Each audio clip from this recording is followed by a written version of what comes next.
Hello students, and welcome to your Getting Started folder. You'll notice on the screen you have your navigation bar on the left, which is where it will always be no matter what link you click into. And then you'll notice at the very top of the folder it says Getting Started Folder Overview. Now I want to talk about that quickly because in any weekly folder assignment that you'll have an overview at the top similar to this, where it will tell you what to expect. It will list the assignments that you will need to complete, and then it will also have a little video overview in order to help you understand what it is you're supposed to do. Now with the Getting Started folder, this should not take you longer than 60 minutes to complete, and on average students can usually do this in 30 to 40 minutes.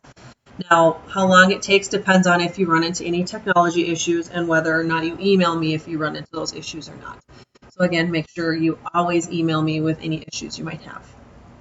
Now for your Getting Started folder, you have 4 main assignments, and these are going to help you set up accounts that we're going to use with frequent programs throughout the class. Now you'll notice the very first assignment is Join Edpuzzle. Edpuzzle is an online website where you will watch videos and it actually pauses in between and has you answer questions. You cannot move forward without answering the question. So it is a way to keep you paying attention and to keep you looking at the movie, answering questions, keep you engaged in that sense. Now, one other thing I want to talk about is when you notice assignments, you'll notice they also have a table with information. Now, the tables are going to be the same throughout the entire class, where if you see a blue background, that's going to tell you what the assignment is, why we're doing it, what you should get out of it, and then how many points it might be worth in some of them, and each one should tell you how long the assignment should take you approximately to finish. So again, blue will tell you information on assignments, time, things like that. Now, if you see any yellowish orange, and this appears more of an orange to me, but some students say it's a yellow orange. If you see any of those colored columns or rows, that's going to be important for you because it's going to tell you whether or not it's going to be something you need to complete based on any previous classes you've taken, any groups you might be separated into, any accounts you might already have. So you'll notice for the Joining the Edpuzzle, which is that first assignment, it's going to be based on whether you have ever used Edpuzzle for another class or not. If you have not used Edpuzzle for any other class with Minos, or it's your first time taking a class with Minos, then you will complete the left-hand side of this. And this is going to set up an account, which is free, and then also have you join the physics class where all of our videos are going to be. Now, if you have used Edpuzzle and set up an account through a different course, you will use the right side of this table, and it's just going to have you join the physics class. Now, you'll notice at the bottom it says all students, so whenever you have your registration form done and you have your physics class added to Edpuzzle, you will take a screenshot of that screen. Now, whether you use the snippet tool or you take a screenshot using the PRTSC key on your keyboard, you will use that in order to take a screenshot and submit that so I know that you have that done, and that's where you'll get points. The next assignment is similar, except it's Joining Explore Learning, which is going to be the online simulation and lab area that we use the most. The labs are typically called gizmos, so you may have had them in a previous class before. Again, you'll notice you have the blue on the top, which tells you about the assignment objectives as well as time. And then again, you'll notice there is separated by that orangish color, where you want to pay attention to whether or not you have ever used Explore Learning before or not. The left-hand side, if you have not used Explore Learning or any gizmos in another class, you will need to set up an account, and then you have a class code right here that you will need to use in order to join physics. The right side is if you have used Explore Learning before, you will just simply need to add the class to your list to join the roster and access the gizmos that we will use in physics. So again, similar, or actually it's exactly the same class code you will use. So you just copy and paste that into the class code.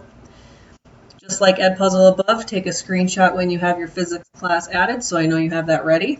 And then you'll have those 2 accounts set up, which we use probably the most. And then you have a Getting Started discussion. What is physics? This is the third assignment in Getting Started folder. And it's going to have you watch a video that is about, I think, 9 to 10 minutes long, and then answer questions based on that. And it's from Khan Academy, which you'll see I use a lot of.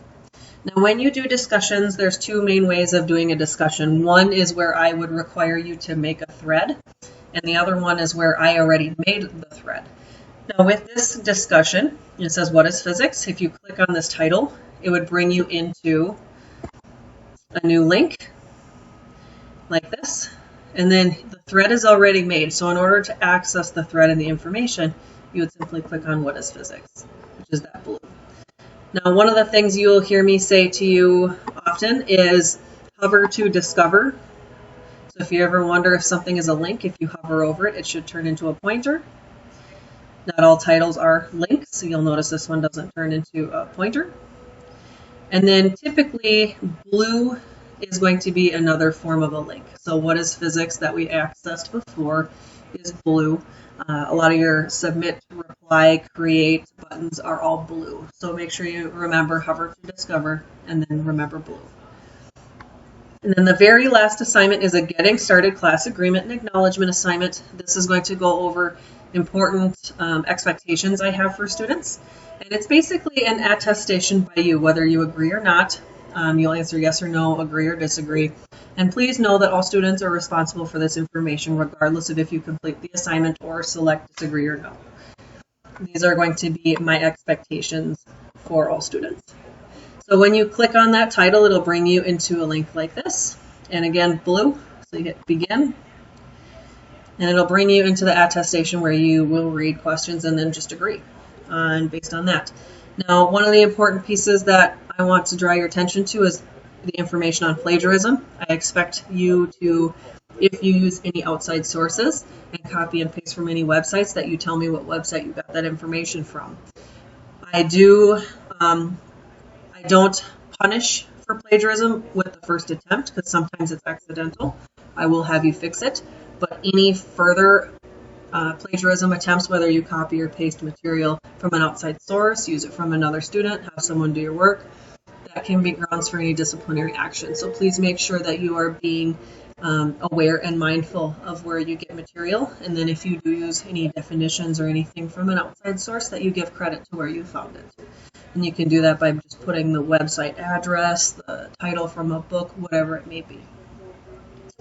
Then there's a couple more agree and disagree. And then there is the late grade policy. This is the other important piece that I want to make sure that you understand. And that part is worth 5 points. The late grade policy is going to go over when I expect assignments to be due. I'm pretty flexible in terms of how long students can have because I know life throws curveballs and you can't always work when you want to. But please be sure not to hold off until the last possible second to work. I do not give extensions. So you need to make sure that you are planning when you should work according to your schedule, whether you're busy with sports, work, helping family, whatever it may be.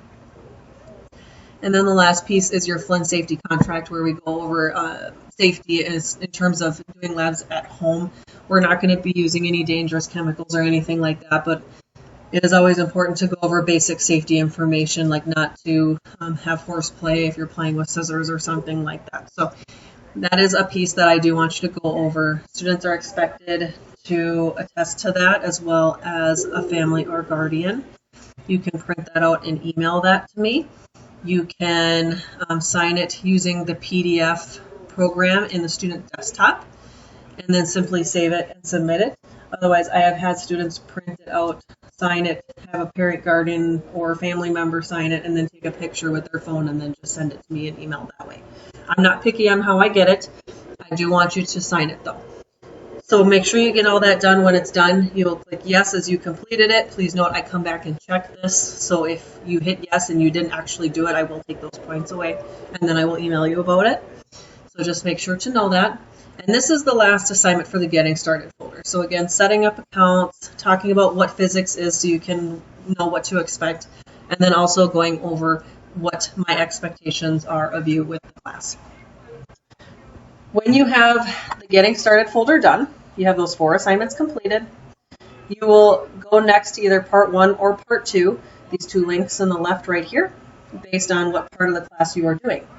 Now the Getting Started folder is a one-time deal with Physics A, so once you have it done, whether you follow along throughout the school year and take both part 1 and part 2 in quarters 1 and 2 or whatever quarter it may be, you do not need to do it again if you're still in Physics A. However, if you are taking this class again and it's a different school year, you will need to do it again.